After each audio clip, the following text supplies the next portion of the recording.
وكيما ناسا اليوم حنقدم لكم وصفة سوفلي أو لي سوشون بفرينة القمح الكامل. راح تجاوب بزاف بنان. انتبهوا معايا الوصفة. عندي 3 كيسان ونص تاع فرينة القمح الكامل، ملعقة صغيرة تاع خميرة كيميائية، شوية ملح، ملعقة صغيرة تاع سكر، الزعترة، ونص كاس تاع زبدة تكون دايبة. من بعد خلطت كاع المكونات، دخلت كاع ديك الزبده مع ديك الفرينه، ومن بعد حطيت ماء يكون دافي وطميت العجينه ديالي. هاد الوصفه صحيه.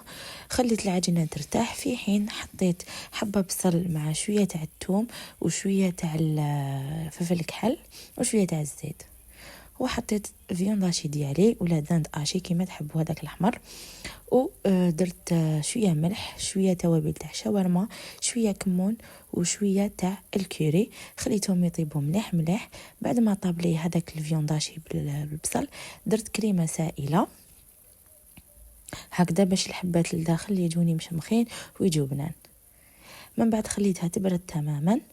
بعد ما ارتاحت لي هذيك العجينه ديالي كما راكم تشوفوا، حليتها هكذايا رقيقه شويه ودرتهم دوائر، وعمرت الحشو بالفيونداشي ديالي، وزدت درت موتزاريلا. حبيتوا نتوما ديروا فروماج بورسيون ديروه، يعني اي حشو تحبوا ديروه.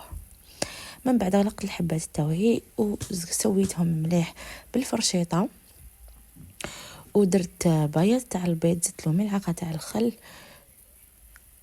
ودرت بذور اشياء من الفوق، وطيبتهم على نار تكون 180 درجه من التحت ومن الفوق، وتحمروا لي كيما راكم تشوفوا، وجاو بزاف بنان. جربوهم هاد الوصفه وما تنساوش ديروا لي جيم وبارطاجيوها مع احبابكم. المزيد من الوصفات ان شاء الله. يعني هاد الوصفه صحيه وجات بزاف مليحه. ومع السلامه في وصفات اخرى ان شاء الله.